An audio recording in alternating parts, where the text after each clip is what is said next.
১৯৪০ সালে দ্বিতীয় বিশ্বযুদ্ধের আগে ফ্রান্সে ঢুকে পড়ে অ্যাডলফ হিটলার বাহিনী। অনেকেই ধরে নেয় ইউরোপের অর্থনীতি এবার শেষ, কিন্তু ব্রিটিশ ব্যবসায়ীদের চিন্তা ছিল ভিন্ন। হিটলারের অভিযানের বছরই লন্ডনের শেয়ার বাজার চাঙা হয়। শেয়ার হোল্ডারদের শতভাগ লভ্যাংশ দিতে পেরেছিল ব্রিটিশ কোম্পানিগুলো। যদিও আজকের বিশ্বে প্রত্যক্ষভাবে কোনো বিশ্বযুদ্ধ চলছে না, কিন্তু ভূরাজনৈতিক যে সংকট বিদ্যমান তা বিপজ্জনক। ইউরোপে ভূমি নিয়ে যুদ্ধ, চীনে আবাসন খাতে বিস্ফোরণ, আর মার্কিন বাণিজ্য যুদ্ধে ঝুঁকি বেড়ে গেছে ৩০% পর্যন্ত। যুক্তরাষ্ট্র থেকে শুরু করে উন্নয়নশীল এমনকি অনুন্নত দেশগুলোতেও অর্থনীতি নিয়ে নেতিবাচক অবস্থানে সাধারণ মানুষ। এরপরও যেন নিরুত্তাপ বিশ্ব অর্থনীতি। ব্রিটিশ সাময়িকী দ্য ইকোনমিস্ট বলছে, ২০১১ সাল থেকে প্রতি বছর গড়ে ৩% প্রবৃদ্ধি হয়েছে বিশ্ব অর্থনীতির। ২০১২ সালে ইউরোপের সংকটেও প্রবৃদ্ধি নামেনি। রাশিয়া যখন ইউক্রেনে আগ্রাসন শুরু করল তখনও প্রবৃদ্ধি ছিল ৩%।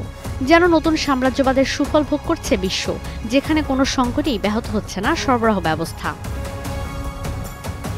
১৫ বছর ধরে সারা বিশ্বে চলছে বহুমুখী সংকট। এর মধ্যেই যুক্তরাষ্ট্রের শেয়ার বাজারে দেখা গেছে ইতিবাচক প্রবণতা। রাশিয়ার আগ্রাসনের পর ইউক্রেনের যে শেয়ার বাজারে ধস নেমেছিল, গেল বছর তা আবারও ঘুরে দাঁড়িয়েছে। এমনকি চীনের সামরিক অভিযানের আতঙ্কে থাকা তাইওয়ানে বিনিয়োগও ঝুঁকিপূর্ণ হিসেবে দেখা হয় না। শঙ্কার মধ্যেই সম্প্রসারিত হচ্ছে এই অঞ্চলের সেমিকন্ডাক্টর শিল্প। অর্থনীতিবিদরা বরাবরই বলে আসছেন, ভূরাজনৈতিক অস্থিরতার সঙ্গে অর্থনীতি প্রভাবিত হয়। তবে ব্রিটিশ সাময়িকী দ্য ইকোনমিস্ট বলছে, অর্থনৈতিক ধাক্কার বিষয়ে বিনিয়োগকারীরা অভ্যস্ত হতে শুরু করায় ১৯৯০ সালের পর থেকে বিভিন্ন অনিশ্চয়তা প্রবৃদ্ধিকে প্রভাবিত করেছে কম। রাজনৈতিক অস্থিতিশীলতার মধ্যেও ফার্মগুলো পুরোদমে কাজ করে। সরকারও যে কোনো সংকটে অর্থনীতিকে সর্বাত্মক সুরক্ষা দেওয়ার চেষ্টা করে।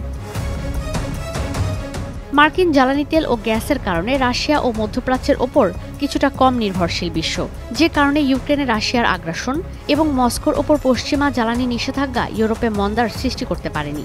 দৈনিক ১০৩ মিলিয়ন বৈশ্বিক চাহিদার বিপরীতে ওপেকের উত্তোলন ৩৩ মিলিয়ন ব্যারেল জ্বালানি তেল। বাকি অংশ বিশ্বের অন্যান্য দেশ উত্তোলন করে। বিশ্বের অন্যতম জ্বালানি তেল উত্তোলনকারী দেশ ইরানে যুক্তরাষ্ট্র ও ইসরায়েলের হামলার পরও জ্বালানি তেলের বাজার ছিল প্রায় নিরুত্তাপ। দ্য ইকোনমিস্ট বলছে, বহু আগে থেকেই ভূরাজনৈতিক অস্থিরতা প্রভাবিত করেছে বিশ্ব অর্থনীতিকে, কিন্তু প্রতিবারই সেই বিপর্যয় কাটিয়ে উঠেছে অর্থনীতি। ঈশিতা ব্রহ্ম, স্টার নিউজ।